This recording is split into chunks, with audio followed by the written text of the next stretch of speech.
Welcome to the Inside Silverstone podcast, a business-focused podcast covering all things tech, engineering and innovation.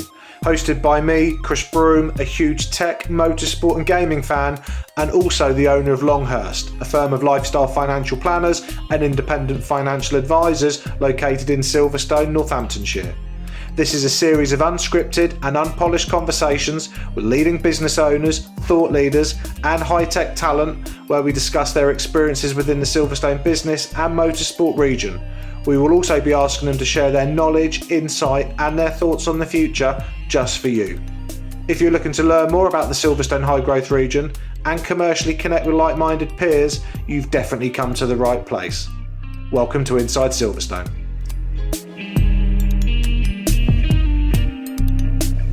Welcome to the next edition of Inside Silverstone. My name is Chris Broome and I am your host. Today I am delighted to finally get onto the show for a one-to-one interview, Cristiana Pache. Cristiana, welcome to the show. Thank you, Chris. Thanks for inviting me. So I've just found out, my dear listeners and viewers, that this is Cristiana's first official one-to-one podcast. So we are literally breaking a cherry. So thank you very much for coming on. Now, Cristiana was, however, on a previous episode number 53, which was one of our mastermind sessions, which we recorded during International Women's Day / Week, where we recorded at the BRDC at Silverstone with the likes of Louise Goodman, Lou Johnson, Claire Morden. So go and check that one out if you haven't seen that already. But Cristiana, this episode is all about you, which I know you hate. I know you hate, but no pressure.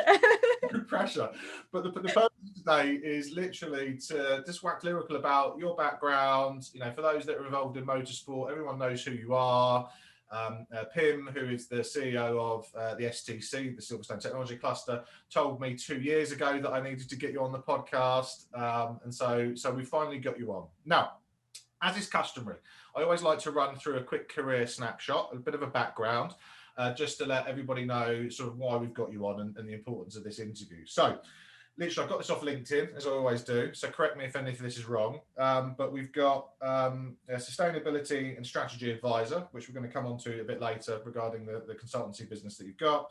You're a member of the FIA, Environmental and Sustainability Commission, FIA GOT. You're on track. Yeah.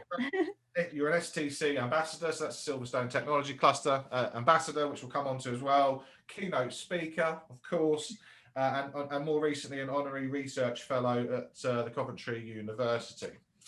So I want to know about the FIA first and foremost, because everyone involved in motorsport, all the fans understand the FIA are obviously a governing body, are involved at the top level.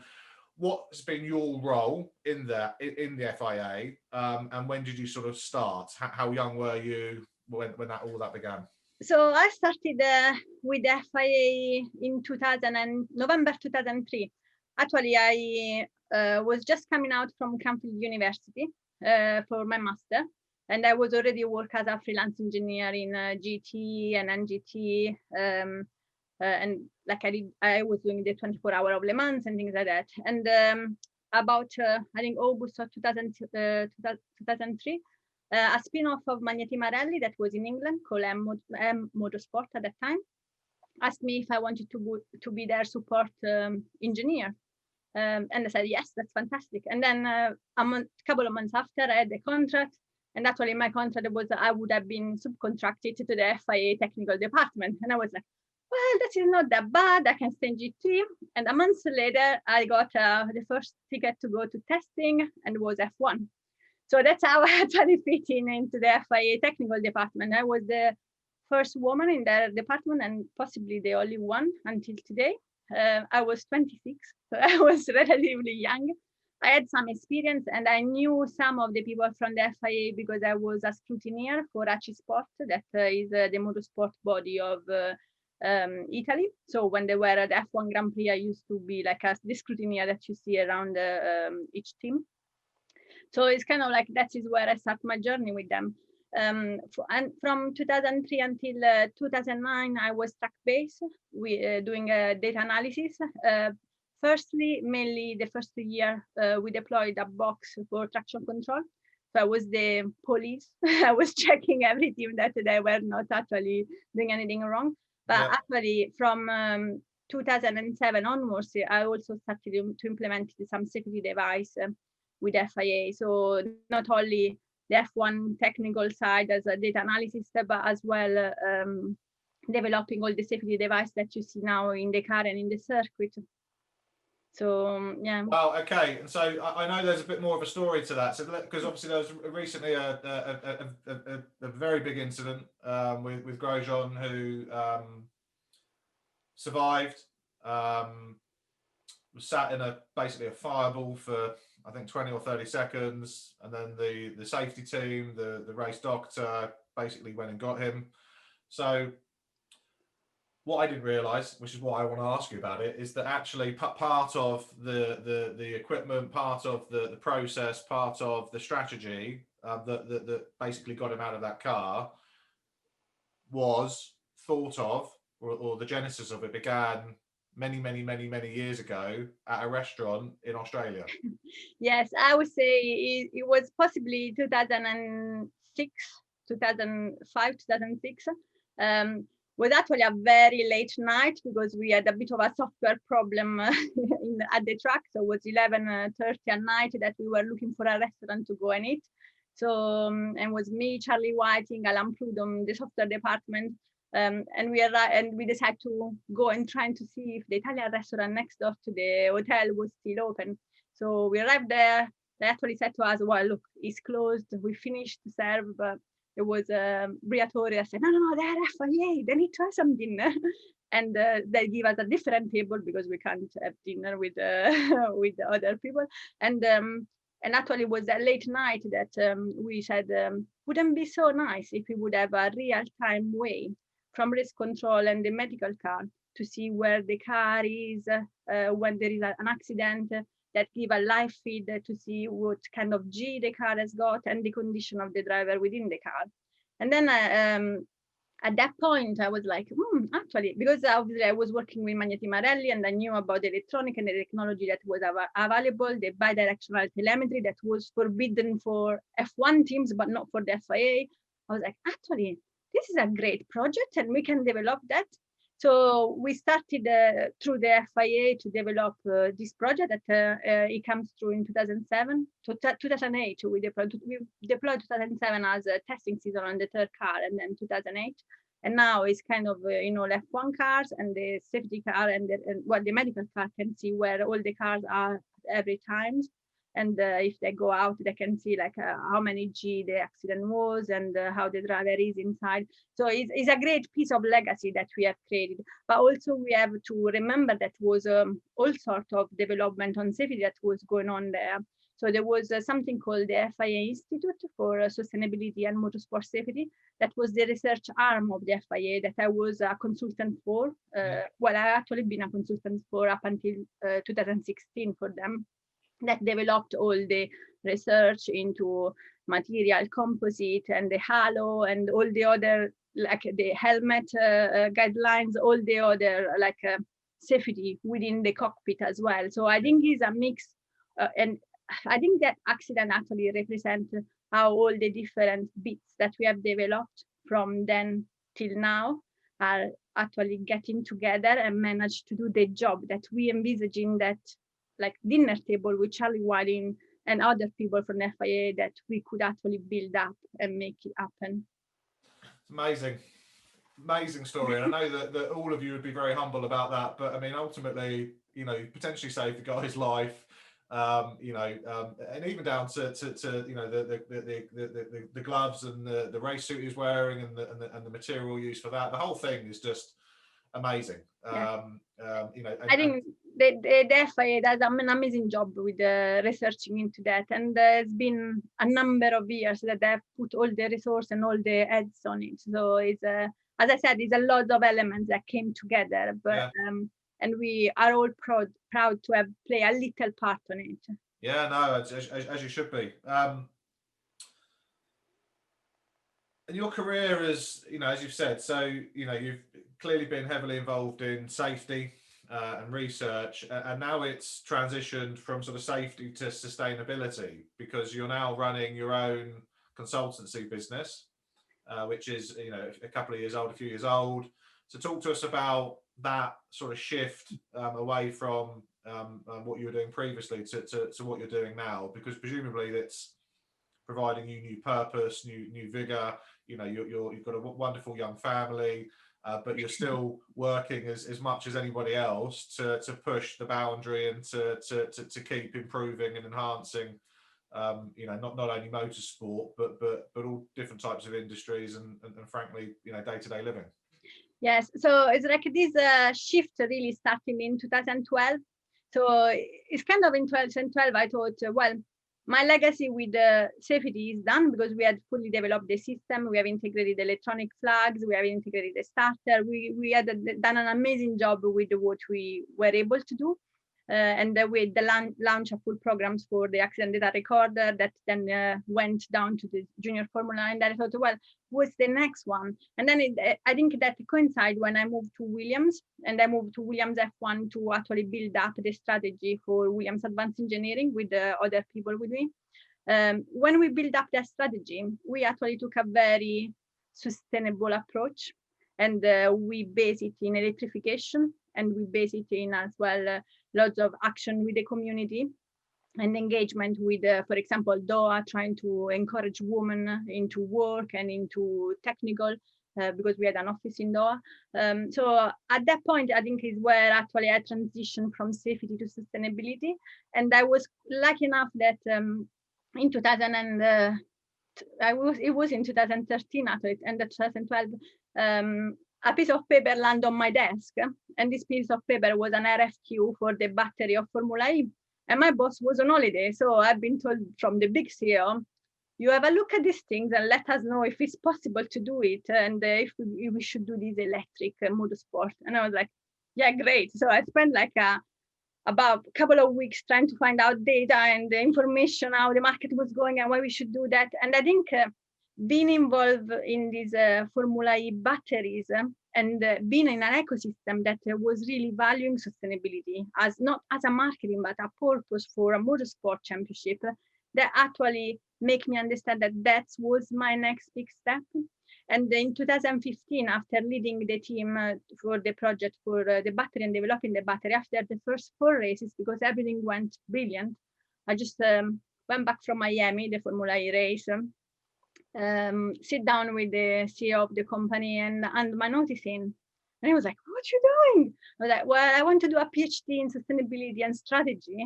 And I want to bring this piece widely to the motorsport community. Like I had to build a legacy for safety. Now I want to build the legacy for sustainability and motorsport. So that's where I transition. And lots of people were like, you are a fool. You got a really great job.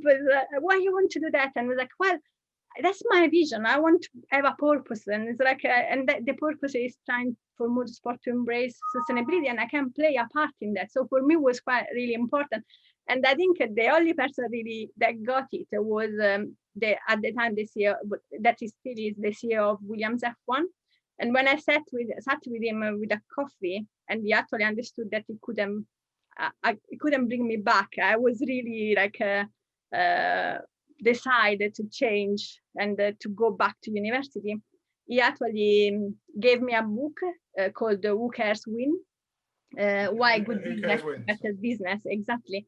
So and for me that book was kind of like a really good reading, because I thought that I wanted to have a purpose, and I wanted my company to have a purpose for the next 10-15 years, to do something else than safety in motorsport. And that book was kind of a lot of example of company that are born with purpose, and they actually blossom and actually become big company. So that was kind of a bit of a serendipity moment when you think it meant to be. And then I did my PhD that I finished in 2019 at Coventry University, studying like the case of Formula E and the motorsport transitioning to sustainability. And in 2018, just before finish the write-up of my PhD, I set up Innovation Consulting, that I always say is a company with a purpose. Our purpose is trying to explain the stakeholder of motorsport what sustainability is and how they can truly embrace it. We're very peculiar on that. We don't do marketing or communication around sustainability. For us, sustainability is the purpose. So we are purpose driven. You know, it's really important. It's a bit, I don't know, possibly is very. I always like to cite Nelson Mandela when he say that sport is a powerful tool for changes.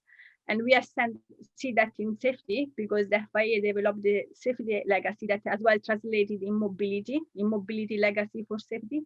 And I think that sport and motorsport can be a really powerful tool for sustainability as well, environmental and as well like social sustainability, like diversity and inclusion and things like that. And from a sort of a customer or a client perspective, you're quite selective, aren't you? So you're only going to work alongside and support an organisation that can actually evidence that sustainability is actually core, and it's not just something that they fabricated for marketing purposes or to try and con people, right? Yeah, I know. I would say people call me very picky. It's like I normally like. If anybody in sport or motorsport inquire, normally I've got a one-to-one meeting to try to understand what they really think about sustainability and what they really know. It's like, and it's normally 2 or 3 questions I do, and I understand exactly where they want to go. And I as I said, it's like I don't really. I mean, I think because of our purpose-driven way that we do business with company. We want people like-minded. I want people to work with people like-minded. I don't have to explain as CEO why I need to measure carbon footprint or which is electricity provider to be like 100% renewable. You see, I want people that already have got that built within their their thinking, and they just need the help for this to crystallize as a strategy. So as I said, it's like I'm a bit picky on who I want to work with and why I want to work with. It's not just motorsport, is it? So you're obviously involved with F1 team, F1 circuit, Formula E, but also sailing. Well, yeah, not yet. Discussion. We are in discussion, but I have to say, all the motorsport is moving into sustainability, and all the sport is moving in sustainability. And sport like sailing, they are developing lots of technical understanding of sustainability. And one of the things that I've been told I'm very good in, possibly for my engineering background, is actually to understand all this changing with materials, with composite materials, with natural fibers, and how all that can fit in with the safety regulation, with building in what we need, not just in motorsport, but as well in sport. As you said, sailing is very similar kind of build, like of motorsport, and sailing used to use carbon fiber as well for their for some part of it. And I think sailing is possibly already a step ahead of motorsport. They're now using recycled carbon fiber for their boat, but also they are looking at sustainable, much more sustainable material for building, and they wanted to embed that in the regulation. So it's a really great example of an industry that is sustainable because they are sailing, you know, like you don't have an engine, you got the wind already. So it's a great example of sustainability itself, but they don't stop there. They want to take that to the next level. So they are looking at which material they can use, which best practice they can develop, and can they develop some way that where they're going to give some more points to someone that want to be more sustainable. So I think it's kind of there, the legacy with sustainability is already well enhanced, and this kind of like the way I've been asked to go in, but it's still under discussion. This is a kind of to help them to understand the engineering side, if you want, of what's the next step for them. But yeah, it's a great feeling when not just motorsport industry recognize your expertise, but other industry. And I'm sure you know as well, I'm involved as well with the e-scooter championship as well. My company is involved with the e-scooter championship as well, advising them on sustainability strategy. So it's like we're moving from 4 wheels to 2 wheels. So it's kind of like we're very agile in that. That is great. Yeah, I think it's phenomenal. It sounds really cool, and I love the fact that you've carved out a little niche in it where you are. I know you are just ridiculously busy, and even by being picky, as you say, you know, you've still got a number of customers and potential customers queuing at the door to work with you. So onwards and upwards. We've spoken and we touched very briefly on the Silverstone technology cluster earlier, just because of our introduction through PIN. So you're part of the STC. So just explain what your role is with the technology cluster. And first of all, actually, for those listening, just explain what the technology cluster is if they've never heard of it before. Yeah, well, I'm sure everybody has heard about the technology cluster, but it's obviously organization that facilitate companies in terms of giving some tools for understanding, I don't know, HR, COVID, the pandemic. We had quite a lot of call and Zoom meetings about trying to understand the movement, but also it's a kind of a networking of company where everybody knows of other companies. You know, like it's a bit.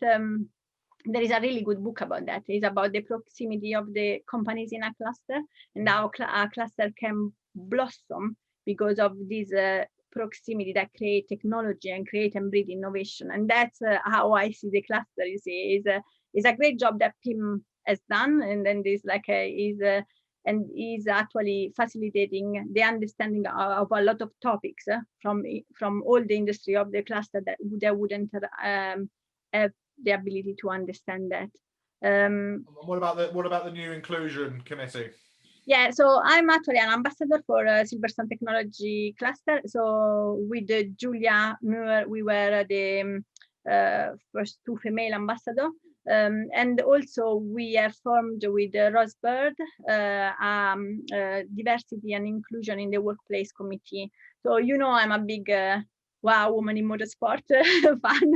And like I always try to encourage women and young people to join STEM and engineering career and things like that. But what we also have found is not just motorsport, is the whole industry that need this change, that need to understand about diversity. And the problem is not about changing, it's about understanding why you need to change and see why it is, because some of the people cannot really see the rationale for that. And I think that was the diversity and inclusion in the workplace commission was created for. So it was me, Julia, Rose, Ellen, and well, there are a few people of us that are in this commission. We had our first meeting actually a few weeks ago. With all the STC people, and it went really well. And it wasn't a meeting just to showcase what they need to change, but it was actually a meeting to give them some evidence of business that have blossomed with the diversity and inclusion piece. So yeah, Hannah is the other one. So it's like five of us. Yeah. And we welcome men into the commission, because we understand that at the moment it's like it looks like it's just a woman commission, you know, and it's like we are trying to recruit some men coming in the commission and give like a bit of a different cut. I think Rose is making a bigger recruitment. Good. Right, and no doubt she'll be very successful knowing Rose. Talk to us about Oxford Box. What's the Oxford Box? So the Oxford Box is another example how motorsport and medical got together. So through one of the doctor at the circuit, I got contacted by Oxford University Hospital. They needed someone that could redesign aerosol shield, because they were not very happy of the only one that exists, because only one existed at that time in March this year for the pandemic.